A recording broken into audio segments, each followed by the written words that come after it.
Hi, this is Sajjad, welcoming you to this video of Nuke Learning. I want to start this section with the differences between the blur and defocus nodes. Most of the junior artists may not differentiate much between the blur node and defocus node. Each of these nodes is great when they are being used in their place, but you can't use them instead of each other. In this example here, you can see the difference between blur and defocus nodes. I have animated the size in both nodes and edges are completely showing the difference. Let's start with the blur node. It's the simplest of all the blur operations in Nuke. It is also less expensive to run as it needs less processing power in comparison to defocus. In blur node, we have fewer options.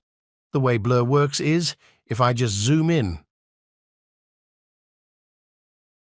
select this pixel and enter value of 1 for the size, Nuke will take this pixel and mix it with every other neighbor pixel on all sides. If I enter the value of 2, Nuke continues mixing with 2 pixels on all sides. And you get blur and blur as you increase the size amount.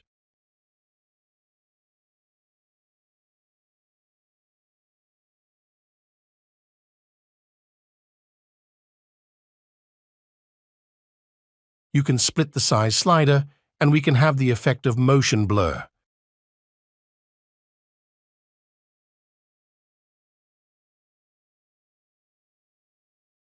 You don't need to change other Nuke standard options, but feel free to change the filter to other available options and see the results.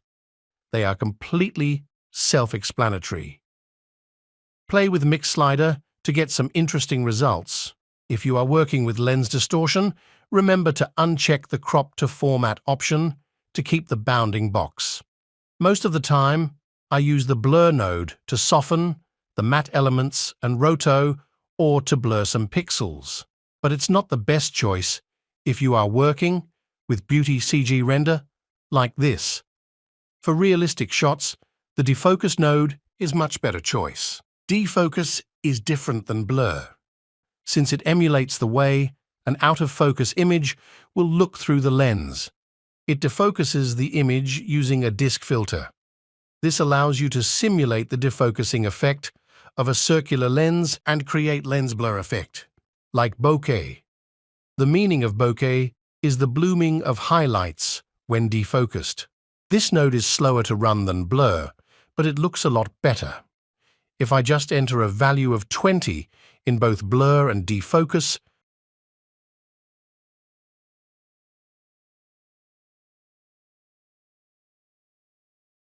the brighter areas are more visible and they become circles, and that's what we call bokeh. To give you one example, this is out-of-focus footage of a city at night where each light source becomes a big blurry circle.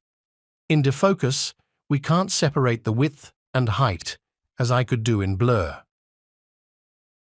But you can change the aspect ratio.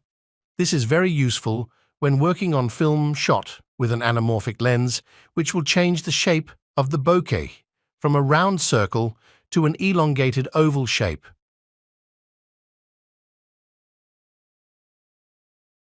You can do this by entering a value of 0.4, and I have that same effect as anamorphic lens. The examples of using anamorphic lens in feature films are here.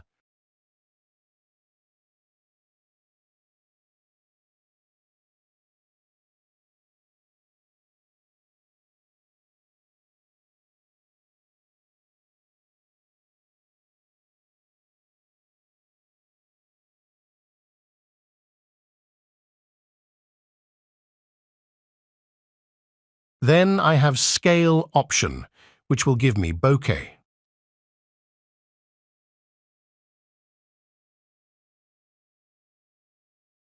The other options are defaults, and I don't change them at all. Defocus is a good choice when working on live-action plates or elements like environments. Anything that doesn't have a depth pass. If you have a depth pass, I use Zdefocus node, and I will introduce it in a few minutes. There is a mask input on the defocus node that I can connect a roto and apply the defocus based on the roto.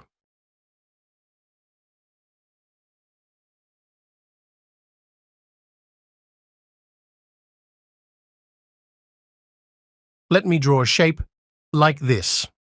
I want to have defocus to be in gradient mode inside of the mask to have 100% impact. Then by adding feather, I can decrease the effect of defocus. On these feather area, defocus is not what we expect in real life. That's why major VFX companies have decided to ask their TDs to develop customized defocus tool that have accuracy in feathered area. So tools like PXFI Defocus Gizmo is one of them. It is free to download from Nukepedia. Back to our defocus. I can connect this mask to the ramp node.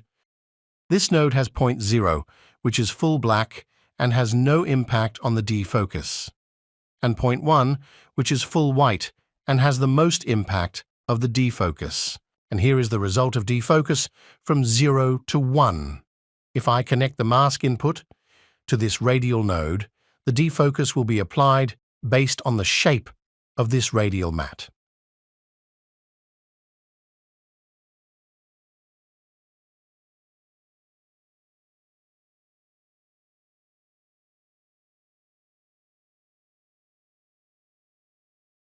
In any of these three nodes, I don't have accurate defocus.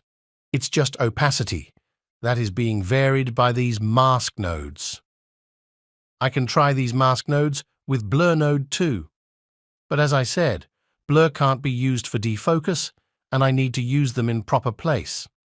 I have the same problem using the blur, and blur is becoming more and more transparent.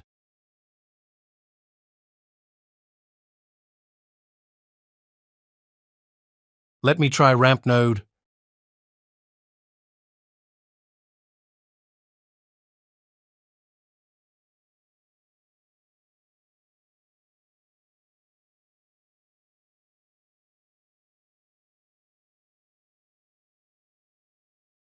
And finally radial node.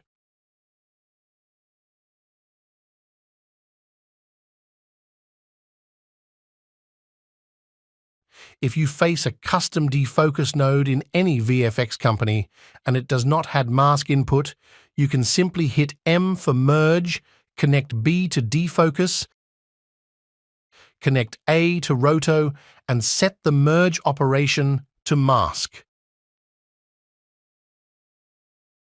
Here, although this defocus node had mask input, masking it this way works too. So this is a general rule in Nuke and works for every other node.